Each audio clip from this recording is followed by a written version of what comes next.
up and stuff like that. But the Baby Mama show is gonna be dope. It's gonna be fun, and they have a movie called Against Community Guidelines that's about to come out. It's about me losing everything and my friends trying to get me to join OnlyFans. Oh God, you could imagine. We had to cut off mad extra. That movie was really R-rated, yeah. so we chopped it. It was super R-rated, so we had to bring it all the way down. You mean triple X? Yo, for the trailer I seen? What the fuck you mean R? Nah, we took it down. There was no R. What you showed me, there was no fucking R. Nah, bro, I took it down. Okay. It was crazy. Yeah, I can imagine.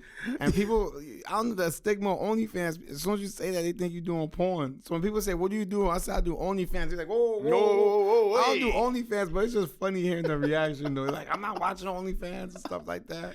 Yo, let's get to this Bars of Cap. Yo, hold on. All right. Bars of Cap, my creatives, you know how this goes, man. It's the game where we say some scenarios. Bar, you agree to it. Cap, it's pretty much self-explanatory. It's cap. Okay. Are you ready? All right. Content is king, but networking is God. Bars of Cap. Bars. Why bars? Networking, that one person could change your whole life. Imagine you with an investor that had like 50, 100 bands that want to invest into what you're doing just because you spoke to them.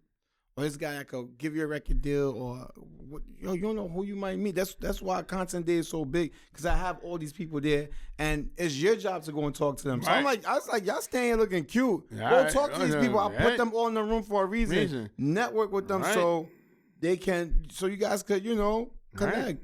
All right.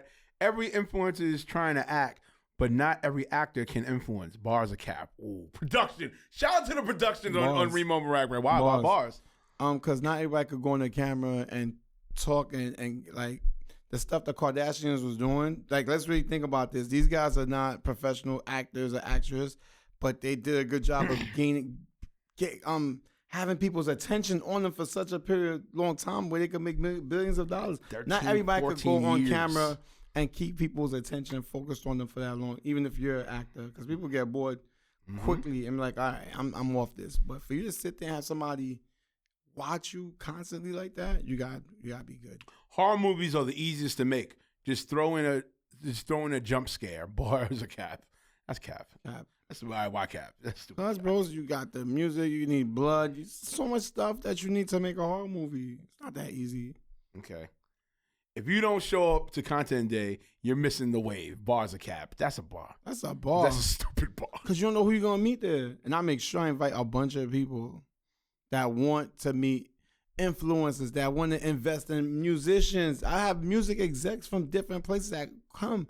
Warner Records, different places. Rock Nation. You don't know who's going to be there. And they be just chilling with their jeans and whatever. You have to talk to them. They're not. Yeah, you got to do the work. The people like the people that really got it are not iced out like that. Those people from the record labels, they're not iced out. They just chilling in their t-shirt, whatever, looking for talent. Yep. But you overlook them because they're not dripped out. Or they're not lit and all that. Yeah, and they don't have that much. The funny thing is they don't have that much followers, but they be super influential. Yeah, hell yeah. They change your fucking salary from 10x to 40x. Never know. Never know. Daniel Jean is the next big mogul out of New York. Bars of Cap. Come on, bars. Come on, nigga. Bars. If you didn't say Cap, I'd have walked off this fucking shit. Bro, you gotta believe in yourself, man. Of course. Like, when Tyler Perry said you next, I was like, holy shit. And then Content Day went crazier. So it's like that. Yeah, I definitely. But I'm not gonna lie, guys. It comes with a lot of shit, man. Like, you really gotta pray. Like, I have to go to church. I gotta read my Bible. Shout out to Tony Ayo. He's like, read your Bible and pray a lot. And you'll shout see what out to happens. Yo, shout out. He always God say is that. key. Yeah, you God is key, always bro. say that. You can say what you want. Listen, my career, you know, here on this platform, ever since the Ruger Sprayer, has been working on this anointment with God and everything. Like, things have changed. Shout out to my ex. You know what I'm saying? She held me accountable. Tapping into my spirituality. You guys are cool. We all right. You know what I'm saying? But that's nice. Yeah, we all right. But I will never not deny that she's the reason things for me, trajectory in my life have turned better. You know what I'm saying? Not saying that I wasn't doing I wasn't on no evil time, but as far as tapping into God, talking to him, certain things like how we talked about, I told you the situation about homeboy, and I felt God. Yeah, you can feel it. I felt them literally not have me get up. You know what I'm saying? That's the point in my life right now that's going on. Even my business decisions. All right. Yep. I was at work today, and this guy, we blocked the street off, so he stopped the whole operation to be super petty, right? I didn't know that, so when I walked in, I said, "What happened?" So this guy's taking a sweet ass time. I'm like, "Yo, don't even say nothing to him." They're like, "Why?" He's looking for you to. I felt his energy. Yeah. He wants us to say something. He's probably going through something. Yeah. So his energy wants us to argue with him. Yeah. And just let him go. And he was like, "Yo, what's up? What's up?" I'm like, "Bro, you good? Go ahead. We waiting for you." It's like, he's like, he was really trying to provoke us. I'm like, and "Yo, you got it." Shit that's I'm like, "Bro, you got out it." here. Yeah, I was like, "Yo, you got it," but you don't know what that guy was going through anyway. I'm like, "Yo, you got it, bro. Yeah. We waiting for you. As soon as you're done, go ahead, man." Yeah. But he was looking for it so bad. I'm not gonna lie. Sometimes we do be in a mood where everything is going wrong and you're trying to take it out of somebody. Yeah, right. Like the movie Straw. You saw the movie Straw? Yeah. But she was going through it all. What's her name? Taraji P. Henson. She yeah. was going through the worst, and you like, damn, she went through it. And sometimes, we having a bad day, and you want to take your anger out on somebody. So yeah, you do provoke. So sometimes you gotta be like, all right, bro, you got it. Nah, but bro, I do my everything every day. Like when I leave, before I leave my place, or if I leave wherever, talk to God. I always, I say my thing. I'm like, God, well, you are the one and only. Yo, just lead me to a better day, better light, and pray for everybody for better sake. Cause I just feel like in this era, people just want to come out with their misery, and it's just like, yo, bro, you don't need to come out in your misery. Like you really don't. Like the way things are happening right now, right? Even on a financial level, even regardless if this country's going through a financial crisis or whatever, there's still an opportunity for you to make bread. This isn't like 20 years ago where if you had to get a job, there's Uber Eats. Yeah, there's Uber. other there's things. mad stuff you could do. There's other options to do. Like I'm super big on, yo, I don't want to come out and waste a person's time, or for that matter, I don't want to like harness like bad stuff on somebody. Yo, and I'll be on the buses and shit like that. I'll be thinking, I'm like, yo, bro, so you really paid $2.90 or hop the bus, whatever, who fucking cares? Or hop the turnstile, whatever. To just come on this fucking train or bus just to be miserable to somebody? That makes no sense to me. You can be miserable at home. No, gotta take it out on somebody. Nah. No, I'm not saying me. I'm just saying how they're thinking. No, right. I'm just like, nah, I'm sorry. And even for me, like, yo, I found myself at times, if I got on the bus and I just felt like I'm about to like explode, I literally got up to stop. I got to stop and took an Uber. Dead ass. Got off. Paid $10, $15. I didn't care. Because you know why? Because I'd rather do peace of mind. I'd rather peace of mind, and also too, it's the fact of the contributions to society, contributions to the energy, contributions to the ethos of life. Like I'm stupid big on that, bro. You know what I'm saying? All right, let's get through a couple more, and then we got to get up out of here.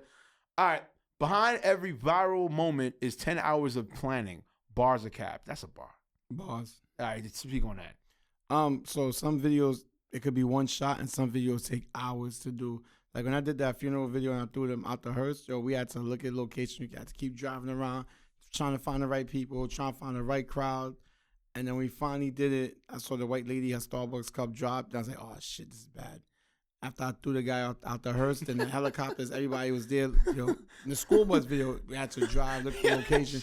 A lot of these big videos, like a video I did for, I did a train video, and it took hours. Like some of these videos take hours. Thanksgiving on the train take hours on the train. Just doing it, you have to dedicate like the whole day to just shooting.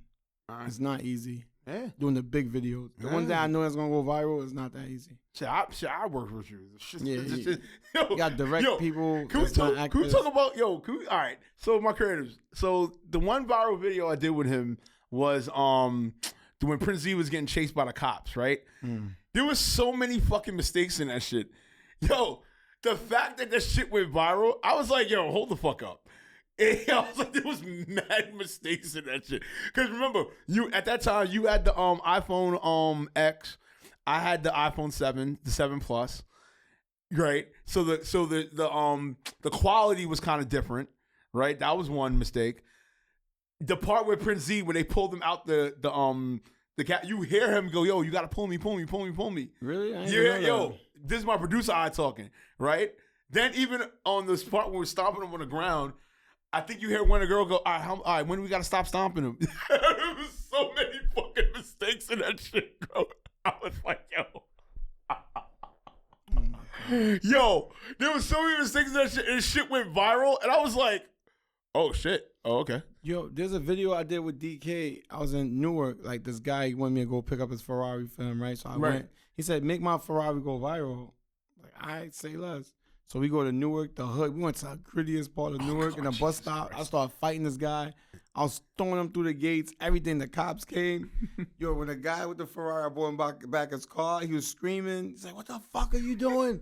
I asked to go viral, not like that. Yo, the video went everywhere. Me fighting somebody in the hood with the Ferrari. And then DK, when he recorded it, he didn't record the fight too much. He was recording other people around. I was cursing DK. I'm like, what the fuck you doing? And then when it went viral, I had to shut up because I was like, all right, DK, you got this. But that'd be the thing about going viral. Like, there's no real like structure or science. It's just one of those things where, okay, all right, we do it. All right. If it happens, it happens. If it don't, it don't. That's why I be trying to like tell people about viral. Like, you just gotta put out content. Yeah, you know what I'm saying? Hit. Yeah, all right, let's go. All right, so I'm glad you talk about that. All right, clout fades, consistency wins. Bars or cap? Bars. Oh yeah, speak on it, bro. Like, you gonna be viral for like a day or two, or not even. A day or two, and then after that, people forget about you. The person that's the most consistent wins. Like, sometimes somebody do one video or whatever, and no one cares after a while. It's like, yeah, whatever. That viral moment fades. You have to keep it up. Momentum and consist a fact. Once Content Day went back up, I was like, nah, I'm riding this nonstop. They're like, you could chill. Like, fuck that. Nah, you gotta keep to get that momentum back up. Because when you stop, everything stops. Shout out to Jack Thriller, because at one point earlier, before this shit happened, he said, you gotta go back outside. I'm like, damn, Jack. Yeah, shout out to Jack Thriller. I haven't seen him how's he doing? He's in Atlanta. He's good. He said, shout Daniel, out to Jack, man. He said, Daniel, I was like, yo, Jack, I can't, like, no one's calling me to go outside. It's just dead for me right now. It's like, yo, don't worry, just make some calls. And then once you start getting it going outside, you're going to be outside. Yeah. Trust me. And mind you, I wasn't outside this year for a while. So when he said that, then it slowly started coming back up. Content Day, I was like, all right. I want to touch on that. So shout out to DJ Chase. So I remember when DJ Chase came up here first quarter, right? So I wasn't really doing too much, but I was still planning because I knew what I wanted to happen second quarter and on, right? So he's coming at me like, yo, oh, you on grandpa shit? Come on, man, we got to work and all that. I said, bro, I'm not. Trust me, this a marathon, not a sprint. Yeah, I was like, you'll see. Then second quarter and all, we was at BET. He's like, oh, all right, my bad. All right. He's like, yo, my bad. I see what you were saying. I was like, yeah, nigga, I'm my focus is on because we were vets. We did this. You know what I'm saying? So now it's like it's a marathon. Yeah, it's a marathon. And don't get me wrong, first quarter, yeah, you still want to do something, but the real quarter is second quarter. Second quarter and after, it determines like, all right, what the hell are you doing? And you know, you shit, Jesus, hell you Jackson of Christ. Even with me. Yeah. You know what I'm saying? That's why I mentioned in this episode about when we both seen each other in LA. I was like, oh yeah. In my head, I was like, yeah. Yeah, Content Day, LA changed everything. Yeah. It was just like, oh shit. You know how we got into backstage with the BET, right? What happened? So what happened was they sold us on the website. They had fake BET tickets. So all of us that came from Brooklyn, the content creators, we all when we got there to give them the ticket, they were like, nah, these tickets ain't real. And we got it from the site. Yo, I was so tight. So I left. So I went. Mind you, I got there 2 hours early, waited. Man. I was like, fuck this. So I left to my boy, Cali. His name is Cali. So we went. We were sitting down about to eat. And then Tuesday, shout out to Tuesday. She was like, yo, Daniel, I got these tickets. I'm like, fuck you and fuck these tickets. So my boy was like, call her back. Are you fucking stupid? So this nigga grabbed my phone, called her back, grabbed the tickets from her, and they said, hurry up, hurry. So I was like, I was so over it. So I walked back. So now we gotta go down like this from the stadium, whatever, like to go all the way down to the floor. So we grabbed the tickets to so he got the ticket. He knows how to move. So he's like, come on, let's go. So we're passing all the security, going straight down.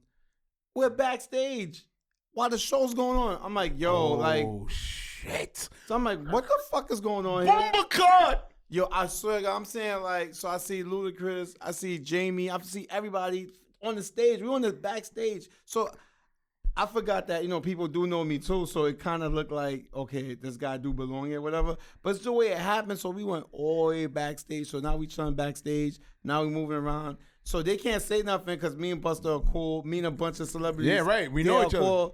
Cool. Johnny Nunez was there. Like, everybody was there. Snoop, I know Snoop. So I'm saying, what up? So they're like, what up, Daniel? Blah, blah.